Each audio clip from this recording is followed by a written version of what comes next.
उन बच्चों को भी मैंने बता के रखा है, जिसको जितनी ज़्यादा डांट पड़ती है उसको मैडम उतना प्यार करती हैं। तो वो बच्चे जब डांट खाते हैं मेरे से, हालांकि प्यार से ही डांटती हूँ, बट उनको कभी ईगोइस्टिक फील नहीं होता, ईगो इश्यूज नहीं आते कि इनको डांटा या मुझे बेइज्जती फील हो रही है। उनको बेइज्जती फील नहीं होती, मैडम मुझे ज़्यादा प्यार करती है इसलिए आज ज़्यादा डांटा। तो ये एक माँ वाली जो मतलब एक्सपीरियंस था वो बच्चों पे अप्लाई किया मैंने। तो ये आत्मीय संबंध जो होता है वो मोस्ट इम्पोर्टेंट है।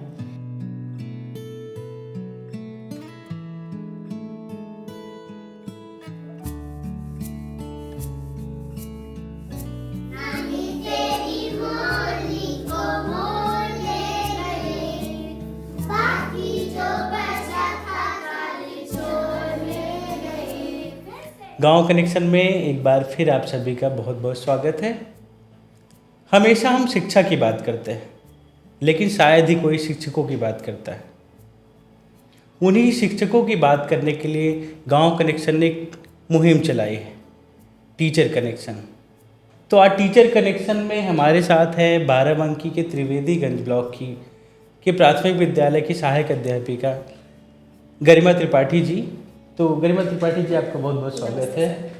तो जैसे मैंने आपको बताया, जैसे अभी मैं दर्शकों को बता रहा था टीचर कनेक्शन के बारे में, कि तो आप भी एक टीचर हैं, प्राथमिक विद्यालय में टीचर हैं। तो मुझे ज़रा अपनी जर्नी बताइए, आपने क्यों टीचर प्रोफेशन चुना और आपका पास क्या था?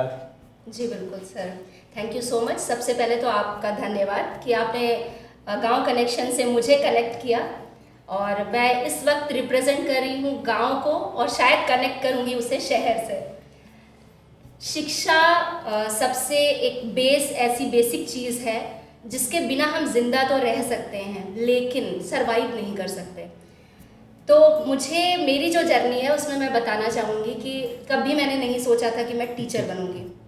मुझे याद आता है कि मेरे पिताजी भी केंद्रीय विद्यालय में प्रिंसिपल रहे और वो शिक्षक ही थे। तो मुझे याद आता है कि मैं सुनती थी कि नहीं पढ़ोगी तो फिर कुछ नहीं बन पाओगी। तो मैं आगे बढ़ी, फिर मैंने कहा कि ऐसा करते हैं MBA कर लेते हैं। तो CBZ मेरा सब्जेक्ट था, साइंस सब्जेक्ट था, केमिस्ट्री, जूलॉजी, बॉटनी। केमिस्ट्री मुझे बहुत पसंद थी, मैं छोड़ना नहीं चाहती थी। इनफैक्ट उसके पहले मैंने BSc बायोटेक में भी मेरिट बेसिस पे मेरा सिलेक्शन भी हुआ यूनिवर्सिटी में।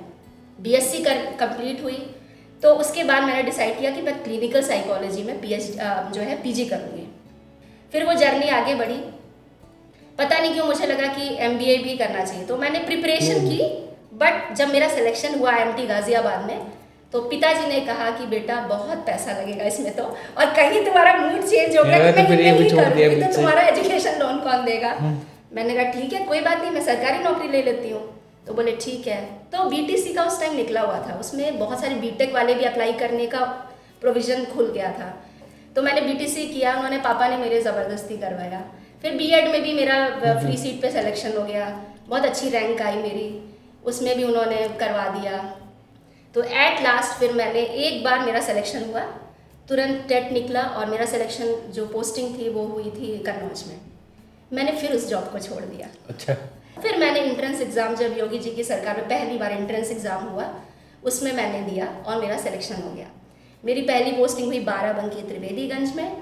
लेकिन जब मैंने यहाँ पे ज्वाइन किया, 1 साल के अंदर मुझे रियलाइज़ हुआ, और फिर मुझे एक सर्टिफिकेट भी हमारे BO सर द्वारा दिया गया उसी 1 साल की नौकरी के अंदर। तब मुझे रियलाइज़ हुआ कि नहीं, एक टीचर बनने के लिए आपके अंदर वो सारी क्वालिटीज़ चाहिए होती हैं जो मैं कंफ्यूज्ड थी। आपको डांस आना चाहिए, आपको गाना आना चाहिए, मतलब अगर जितना भी आता है ठीक है। उसके बाद आप उनके मॉरल टीचिंग देने वाले टीचर हो, गुरु हो, मेंटोर हो, उनकी करियर काउंसलिंग करेंगे, आप उनको सपने दिखाएंगे, उनका करियर उनको समझ में आएगा कि मुझे यही बनना है। एक आप बीज बोते हैं, आप उनके दुख सुख में साथ देते हैं, आप उनके अभिभावकों की भी काउंसलिंग करते हैं। जितनी योजनाएं हैं सरकार की आप उनको बताते हैं, जागरूक करते हैं। आप एक जागरूक सिटीज़न भी हैं और एक जागरूकता अभियान के तहत आप एक बहुत बड़ा रोल प्ले कर रहे हैं। उसके बाद आप ये भी सारी चीज़ें, मतलब जितनी भी आप हर बच्चे पे इंडिविजुअल ध्यान दे रहे हैं, इतना कोई करियर काउंसलर या काउंसलर भी नहीं करता होगा। अब हमारे यहाँ क्योंकि काउंसलर नहीं है तो वही टीचर है जो PT भी करवा रहा है, योगा भी करवा रहा है, डांस भी करवा रहा है, गाना भी, आर्ट एंड क्राफ्ट, क्ले, मतलब ये सारी चीज़ें जो मैं आपको गिना रही हूँ ये सुबह से जाके मैं करती हूँ, क्योंकि मेरे यहाँ टीचर्स की बहुत कमी है। अभी जैसे आप एक सरकारी टीचर है, गांव जाती हैं, तो चुनौतियां क्या थी आपके लिए वहाँ पे? क्योंकि प्राइमरी स्कूलों, सरकारी प्राइमरी स्कूलों का सभी कहते हैं कि गांव के बच्चे रहते हैं, तो क्या चुनौती है टीचर के लिए, क्या चुनौतियाँ होती हैं वहाँ पे? टीचर्स के लिए, सभी के लिए एक चुनौती सबसे बड़ी ये है कि बच्चे आएँ। तो ये सबसे बड़ा चैलेंज है जो मैं बोलूँगी एक काउंसलिंग साइकोलॉजिस्ट होने के नाते, कि टीचर्स के ऊपर मेंटली बहुत ज़्यादा प्रेशर है। बच्चों को आपको रोज़ बुलाना है, अभिभावकों को बुलाना है, वो अभिभावक जो दोपहर के बाद या तो खेत में मिलेंगे और या तो वो कहीं बाहर चले जाते हैं दिहाड़ी पर। अब आप उनको कैसे मोटिवेट करेंगे जिन्हें 2 वक्त की रोटी नहीं मिल रही? आप उन्हें एजुकेशन का मतलब समझा रहे हैं, नहीं समझा सकते, एक लिमिट तक ही समझा सकते हैं। वैसे ही उनके बच्चे हैं, आप 6 या 7 घंटे में बच्चे को उतना ट्रेन नहीं कर पाएंगे जो बच्चा ज़्यादातर टाइम अपने घर पर बिता रहा है। तो वहाँ पर स्टूडेंट के साथ साथ उसके माता पिता की भी आपको काउंसलिंग करनी है, as compare to those teachers जो शहरों में काम कर रहे हैं। उनके अभिभावक भी ध्यान दे रहे हैं, आप होमवर्क दे रहे हैं, आपके पास संसाधन भी है, स्कूल में आपके पास प्रोजेक्टर भी है। हालांकि योगी जी की सरकार आने के बाद और आईसीटी का प्रयोग जब से बढ़ा है कोविड में, चीज़ें बहुत चेंज हुई हैं, बहुत चीज़ें आसान हुई हैं। एंड मुझे लगता है कि मैं इस मामले में बहुत लकी थी कि इन 5 सालों में जो भी मैं कर पाई उसमें आईसीटी का बहुत ही बड़ा रोल है। और जो इनोवेशंस हुए हैं, कायाकल्प योजना है आपकी, उससे स्कूल इतने सुंदर हो गए हैं कि अब जाने का मन करता है। मुझे याद आता है कि पहले दिन जब मैं अपने स्कूल में गई थी वहाँ काई जमी हुई थी, और मुझे क्योंकि गांव से एलर्जी थी तो मुझे लगता था यहाँ तो फंगल इन्फेक्शन हो जाएगा। लेकिन चीज़ें बहुत जल्दी चेंज हुई पूरा, मतलब आप जाके देखिए अब स्कूल सारे बदल गए हैं, पुरानी सोच को बदल डाली है बिल्कुल। तो बच्चों का एनरोलमेंट, जैसे आप इतने साल हो गए आपको पढ़ाते हुए, तो क्या पहले कितना था, आप कितना है? सर बच्चों की जो एनरोलमेंट का उसमें मैं बताऊँ अपना योगदान, तो मेंटेनेंस में, रोज़ बुलाने में, इसमें और संख्या बढ़ाने में। संख्या बढ़ाने में मेनली हेडमास्टर और पूरे स्टाफ मेंबर्स का सबका सहयोग होता है। मतलब मैं पीछा नहीं छोड़ती कि अगर आपको पढ़ाना है तो आप इसी स्कूल में पढ़ाएंगे। अगर कोचिंग में भेजा और 500 रुपये आपने दिए या 1000 दिए, आप उसका स्टेशनरी बच्चे को खरीदवा दीजिए या उसको कुछ ऐसी चीज़ें खरीदवाइए जिससे उसका कुछ डेवलपमेंट हो। इसके अलावा दूसरा रोल होता है आपके आत्मीय संबंध का, क्योंकि मैं एक माँ हूँ, मेरा भी बेटा 7 साल का है, तो मुझे हर बच्चे में वही वाली इमेज दिखती है कि मेरा बेटा है या मेरी बेटी है। तो जब बच्चों के साथ, और थोड़ा मेरा नेचर बच्चों वाला है, मतलब नॉर्मल लाइफ में भी जब मैं काउंसलिंग करती हूँ then I am serious as a psychologist. जब मैं टीचर्स को ट्रेनिंग देती हूँ then also I am very serious. लेकिन जब मैं बच्चों को पढ़ाती हूँ तो मैं बिल्कुल बच्ची हूँ। मैं भी उनके साथ टॉफ़ी उतने ही मज़े से खाती हूँ जितने मज़े से वो, जैसे वो खाना गिराते हैं वैसे मेरे से भी खाना गिरता है। तो मतलब सारी चीज़ें हम लोग के बीच में बिल्कुल बच्चों जैसी है। तो एक अलग सी अंडरस्टैंडिंग है, कि इस हद तक अंडरस्टैंडिंग है कि मैं आपको उदाहरण दूँ कि बच्चे आके मुझे समझाते हैं, मैम आप ना बहुत भोली हैं, चुपके से चलिए, खिड़की से देखिए कौन कौन बात कर रहा है, आपको वो झूठ बता देते हैं। तो अभी आप बता रही थी आप एक ग्रुप से भी जुड़ी हुई हैं ऑनलाइन, जिसमें देश भर के टीचर हैं जी। हाँ, तो मुझे ज़रा बताइए उसके बारे में, कैसा एक्सपीरियंस है उसका और उसमें कैसे?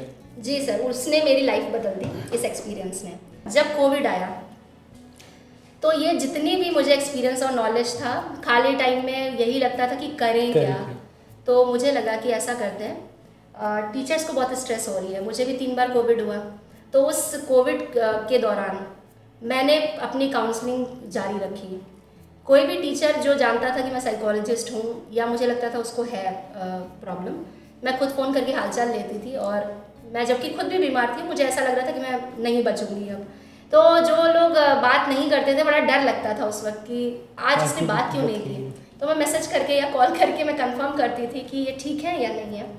तो उस दौरान मैंने काउंसलिंग स्टार्ट की। फिर मुझे लगा कि क्यों ना मैं ऐसा कुछ प्लेटफॉर्म ढूंढूं कि कॉमन हो के ये सब लोग सुने। तो फिर मैंने एक मुहिम छेड़ी एक तरह से। फिर मेरे दिमाग में आया टीचर्स की बात कोई नहीं करता, तो क्यों ना टीचर्स की बात की जाए। तो मैंने हमारे प्रेम वर्मा सर हैं, वो उन्होंने मिशन अभ्युदय नाम से ग्रुप बनाया। तो वो फेसबुक पे बहुत सारे टीचर्स उस पर जुड़े हुए हैं, वो अपने नवाचार उस पर शेयर करते हैं, वीडियोस शेयर करते हैं बच्चों के बनाए हुए। तो मैंने फिर उनको कॉल किया, मैंने कहा मेरे पास ऐसा ऐसा आइडिया है, और एक ही आइडिया नहीं है, मेरे पास बहुत आइडिया है। अब उसको मैंने फिर इनोवेशन में फिर टीचर्स ट्रेनिंग में स्टार्ट, मैंने कहा कि टीचर्स बड़े इंटरेस्टेड है, चलिए ट्रेनिंग देते हैं। तो इनडायरेक्टली डायरेक्टली या कैसे भी आप समझिए, विभाग के कार्य में पॉजिटिव रोल हम लोगों ने प्ले करने की कोशिश की। पॉजिटिव कंट्रीब्यूशन सिर्फ हम ही नहीं, हमारी पूरी टीम थी मिशन नवोदय पे, और सभी ने मिलके उसमें आगे बढ़े। आप स्कूल में अचानक पहुँचें और आपको बच्चे घेर लें, या आप अचानक स्कूल में पहुँचे और देखें कि उस टीचर को हर बच्चा हर प्रॉब्लम आके बता रहा है, तब आप सच में प्रमाणित मानिए कि वो टीचर असली टीचर है। अदरवाइज़ दिन भर खुद को मेंटेन रख के आप हवा में बैठ के बच्चों को गर्मी में बैठा कर नीचे पढ़ा सकते हैं, बट मुझे लगता है कि बच्चों के साथ नीचे बैठ के जब आप पढ़ाते हैं ना और धरातल से जुड़ते हैं सही मायने में, चाहे फिजिकली चाहे मेंटली, तब असली पढ़ाई होती है। बच्चों को भी मैंने बता के रखा है, जिसको जितनी ज़्यादा डांट पड़ती है उसको मैडम उतना प्यार करती हैं। तो वो बच्चे जब डांट खाते हैं मेरे से, हालांकि प्यार से ही डांटती हूँ, बट उनको कभी ईगोइस्टिक फील नहीं होता, ईगो इश्यूज़ नहीं आते कि इनको डांटा या मुझे बेइज्जती फील हो रही है। तो बेइज्जती फील नहीं होती, मैडम मुझे ज़्यादा प्यार करती है इसलिए आज ज़्यादा डांट। तो ये एक माँ वाली जो मतलब एक्सपीरियंस था वो बच्चों पे अप्लाई किया मैंने, क्योंकि बच्चे के साथ बच्चा ही बनना पड़ता है। जो टीचर बच्चा बन गया, शर्म हया छोड़ के बच्चा बन गया। फॉर एग्जाम्पल आप वीडियो शूट कर रहे हैं, ठीक है, अब आप वहाँ पर अपना ज्ञान दिखाना चाह रहे हैं कि मैं पेडागोजी पढ़ के आया हूँ, BEd BTC करके आया हूँ, और अब जो है मैं यहाँ पर कैसे बच्चों के साथ कविता को बोलूँ या मुंह बना बना के एक्सप्रेशन दूँ, तो आप नहीं कर पाएंगे। अच्छा ये है कि आप बच्चों के साथ वैसा ही बंदर जैसा मुंह बनाएं, वैसे ही भालू जैसा मुंह बनाएं, वैसे ही आप थोड़ी बहुत गलतियाँ करें कि बच्चे आपको सुधारें, थोड़ा सा गलत बोल दीजिए तो बच्चे बोले अरे नहीं मैम ये नहीं थी, ये लाइन थी, इसका मतलब बच्चा अटेंटिव है। तो यहाँ पर चाइल्ड पेडागोजी में आपको बहुत सारे एक्सपेरिमेंटेशन करने पड़ते हैं, जिसमें आपको बच्चा बनना है, जो आपको किसी भी किताब में नहीं मिलेगी, जो आपको किसी भी मॉड्यूल में नहीं मिलेगा। तो इट्स योर जर्नी, एंड मुझे लगता है कि इसको अपने तरीके से तय करना चाहिए। मुझे बस ये खुशी है कि मुझे कुछ सीखने को मिला, और अगर आज आपने मुझे यहाँ पे बुलाया है तो ये शायद उसी काम की वजह से है। तो कोई भी काम किया हुआ बेकार नहीं जाता, और मैं आपके सामने बैठी हूँ, मैं फील गुड कर रही हूँ, और शायद मेरी बातें और भी लोग सुनेंगे, तो ये मेरे लिए उपलब्धि है। ये भी आपका यहाँ बुलाना भी मेरे लिए एक उपलब्धि है।